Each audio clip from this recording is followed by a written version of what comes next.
How the conversation somehow becomes your fault. Have you ever been hurt by someone, confronted them about it, and somehow ended up apologizing to the person who hurt you? You entered the conversation knowing what happened. Maybe they lied, broke a promise, crossed a boundary, or said something that hurt you.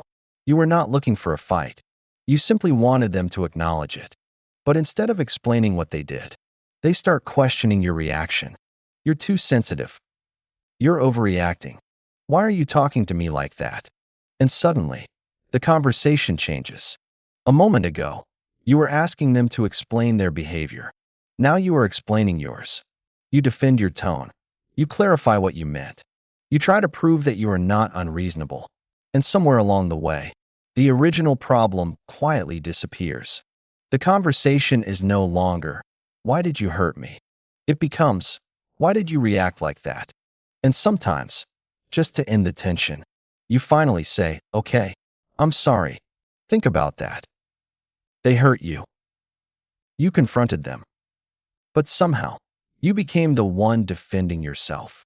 This does not always happen deliberately, but when the same pattern keeps repeating, there is something important happening inside the conversation. Because the real question is not simply, "Why are they blaming me?" It is, "How did they make me forget what I confronted them about in the first place?"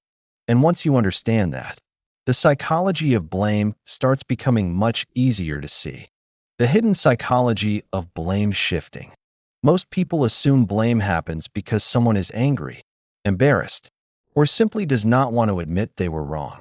But sometimes, blame does something much more powerful. It changes what the conversation is about. Imagine you confront someone because they broke a promise. Instead of answering, they say, "Why are you always attacking me?" Notice what just happened. The original question was, "Why did you break your promise?" But now the conversation is about whether you are too aggressive. Your attention shifts. Instead of waiting for their explanation, you begin defending your character. "I'm not attacking you. I'm just trying to talk about what happened." And the more you defend yourself, the further the conversation moves away from their behavior. This is what makes blame shifting so effective. It does not always need to prove that you are wrong. It only needs to make you stop focusing on what they did. Once you begin explaining yourself, they no longer have to answer the original question. The spotlight has moved. And if this happens repeatedly, you may start entering conversations already prepared to defend yourself. That is when blame becomes more than an argument. It becomes a pattern. And the next step is understanding exactly how that pattern pulls you in before you even realize it. The three-step blame trap. Blame shifting becomes much easier to recognize when you stop focusing on the individual words and start watching the pattern. In many conversations, the same three steps appear again and again. First, something happens that puts the other person in an uncomfortable position. Maybe you question a broken promise, point out a contradiction, or ask why their behavior changed. For a moment, the attention is on them, and they are expected to explain themselves. Second, the focus shifts from their behavior to your reaction. Instead of answering the question, they criticize your tone, your timing, your emotions, or the way you brought it up. You hear things like, "Why are you getting so upset?" or "You always make everything dramatic." Now there are two issues in the conversation, what they did and how you reacted. But only one of them keeps getting discussed. Then comes the third step. You start defending yourself. You explain that you were not trying to attack them. You soften your language. You bring up examples to prove that your reaction makes sense. And every minute you spend proving that you are reasonable is another minute they do not have to explain what they originally did. That is the trap. The conversation begins with their behavior, moves toward your reaction, and ends with your defense. Sometimes this shift is deliberate. Other times it can come from defensiveness or discomfort with accountability. Either way, the effect can be the same. Once you recognize those three steps, you can start noticing the exact moment the conversation changes direction. And that moment matters, because if you can see the shift happening, you have a much better chance of refusing to follow it. How they change the subject without you noticing. One of the most confusing things about blame shifting is that the subject can change without you realizing it. You begin with one clear issue. You said you would do this, but you didn't. Instead of answering, the other person responds with something like, "Well, you haven't exactly been perfect either." Suddenly, an old mistake appears in the conversation, then another. Within minutes, you are discussing something you did 3 months ago instead of what happened today. This works because your brain naturally wants to defend itself when accused. The moment someone questions your character, intentions, or past behavior, it becomes difficult to leave the accusation unanswered. You think, "That isn't fair. I need to explain what really happened." So you follow them into the new argument. And once you do, the original issue begins disappearing into the background. Sometimes the distraction is not even an old mistake. It might be your tone, your timing, your choice of words, or one small detail you remembered incorrectly. The conversation becomes focused on proving whether that detail was accurate while the larger issue remains untouched. This is why emotionally confusing arguments can last for hours without actually resolving anything. You may discuss 10 different problems, but never finish the first one. A useful question to notice in these moments is simple. What were we originally talking about? That question brings the spotlight back to the issue before the conversation became crowded with accusations and side arguments. Because sometimes the most powerful way to avoid a blame trap is not to win every new argument. It is to recognize when you have been pulled into one that was never the point. Why your reaction becomes the new evidence. Once the conversation shifts toward your reaction, another trap can appear. The more emotional you become, the easier it is for the original problem to disappear. Imagine someone repeatedly interrupts you, dismisses what you were saying, or keeps turning your words against you.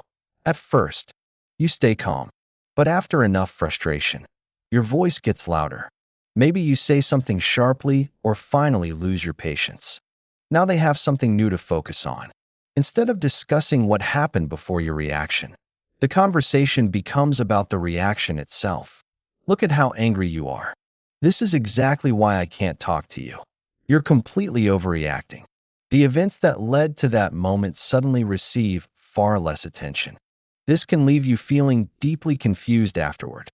You may know something felt wrong, but now you are also embarrassed about how you responded. So you start questioning yourself. Maybe I really was the problem. And once guilt takes over, you may apologize for your reaction while the original behavior remains unresolved. This does not mean every emotional reaction is justified, or that we are never responsible for how we behave. You can take responsibility for losing your temper without accepting responsibility for everything that happened before it. Both things can be true at the same time. That distinction matters, because emotional strength is not about proving that your reaction was perfect. It is about refusing to let one imperfect reaction erase the entire context that created it. The psychology behind DARVO. There is a psychological pattern that helps explain why some confrontations can become so confusing. It is called DARVO, deny, attack, and reverse victim and offender. The pattern begins when someone is confronted about something they did. Instead of addressing it directly, they may deny that it happened, minimize it, or insist that you misunderstood the situation. Then the conversation moves to the second stage, attack. Your memory, intentions, personality, or behavior becomes the target.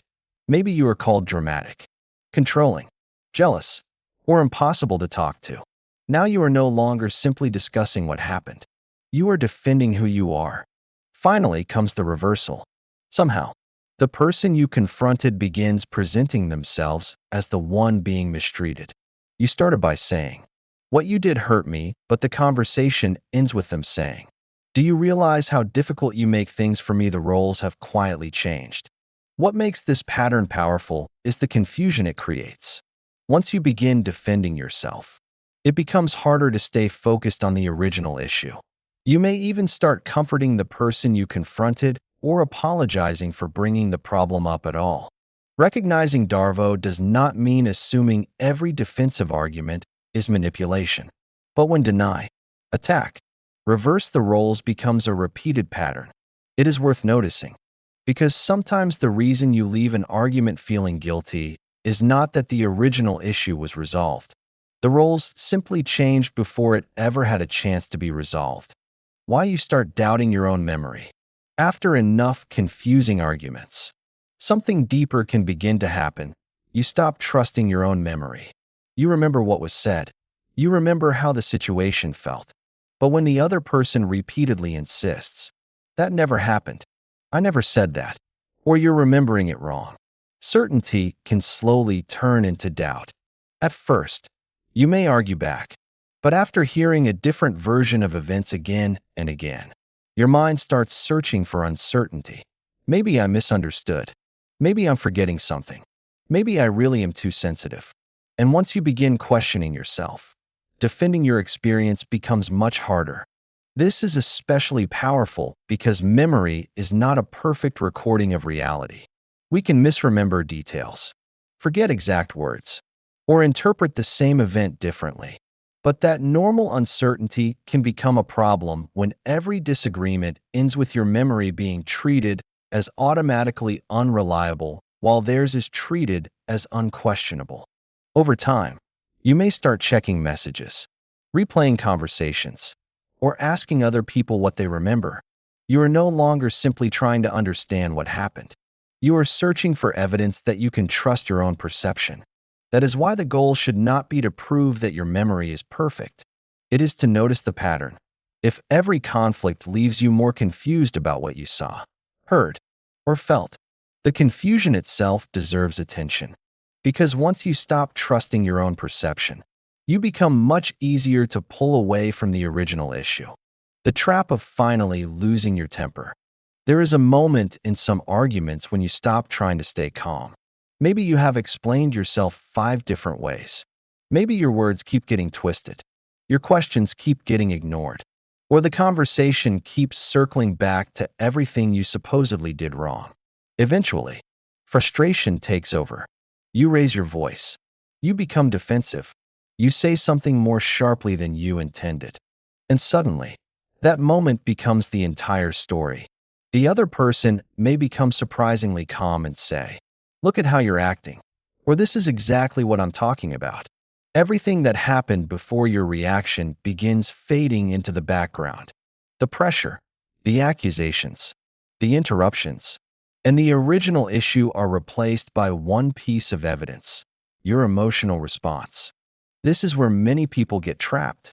Later, you remember losing your temper and feel guilty about it. You may apologize, and sometimes you should apologize for the way you reacted. But taking responsibility for your reaction does not automatically mean accepting their version of the entire conflict. The important skill is learning to separate reaction from context. You can say, "I shouldn't have raised my voice," without also saying, "Therefore, everything you accused me of was true." That distinction protects you from two extremes: pretending your behavior does not matter, or allowing one emotional moment to erase everything that happened before it.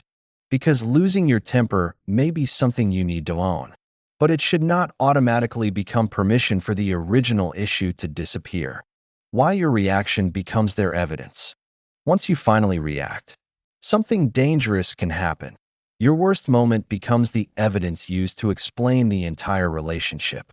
Maybe you raised your voice after an hour of arguing. Maybe you sent an angry message after being ignored repeatedly. Maybe you became emotional after hearing the same accusation again and again. That single reaction can suddenly become more important than everything that happened before it. The conversation may shift to statements like, "See, this is what you're really like," or "Now you understand why I act this way around you." Your reaction is no longer treated as one moment inside a larger conflict. It becomes proof of your character. And once that happens, you may feel pressured to defend not only what you did, but who you are. This is why context matters. An emotional reaction does not automatically prove that every accusation made before it was correct. At the same time, context is not an excuse to avoid responsibility. If you said something cruel or behaved badly, You can acknowledge that without allowing the entire story to be rewritten around that moment. A healthier response sounds more like, I regret how I reacted, but we still need to talk about what happened before that. That sentence does two things at once. It takes responsibility without abandoning the original issue. Because one of the easiest ways to remain trapped in blame is to believe that admitting one mistake means accepting all the blame. It does not. You can own your reaction and still refuse to let your reaction become the whole story. The hidden shame behind chronic blame, behind repeated blame shifting. There can sometimes be something deeper than anger, difficulty tolerating shame. For some people, admitting I was wrong does not feel like acknowledging one bad decision. It feels dangerously close to saying, there is something wrong with me. So instead of separating their behavior from their identity, their mind treats accountability like a threat. That helps explain why a simple conversation can become so defensive. You may be talking about one specific action, but they may experience it as an attack on who they are. Rather than sitting with that uncomfortable feeling, they search for somewhere else to place it. Your mistakes become relevant. Your tone becomes suspicious. Your reaction becomes the problem. If they can make you guilty, they no longer have to sit alone with their own discomfort. This does not excuse harmful behavior, and it does not mean everyone who shifts blame is secretly overwhelmed by shame. But it explains why repeatedly proving that you are right may accomplish very little. You may be arguing about facts while the other person is protecting something much deeper, their image of themselves. And this creates an important distinction. Healthy accountability says, I did something wrong, and I can take responsibility for it. Chronic blame often struggles to separate I did something wrong from I am wrong. Understanding that difference can help you stop treating every accusation like a puzzle you must solve. Because sometimes the argument continues not because you have failed to explain yourself clearly enough, but because accepting your explanation would require the other person to face something they are still trying to avoid. Stop entering the courtroom. One reason blame shifting becomes so exhausting is that it can make every conversation feel like a courtroom. An accusation appears, and immediately you feel the need to defend yourself. You explain what you meant, provide examples, correct details, and search for the perfect argument that will finally prove you are not the person they say you are. But the more accusations you try to answer, the longer you remain inside the trial. This creates a difficult trap. Every defense can produce another accusation. You explain why you were upset, and now your explanation is criticized. You correct one misunderstanding, and another appears. Soon, you are no longer discussing the original problem.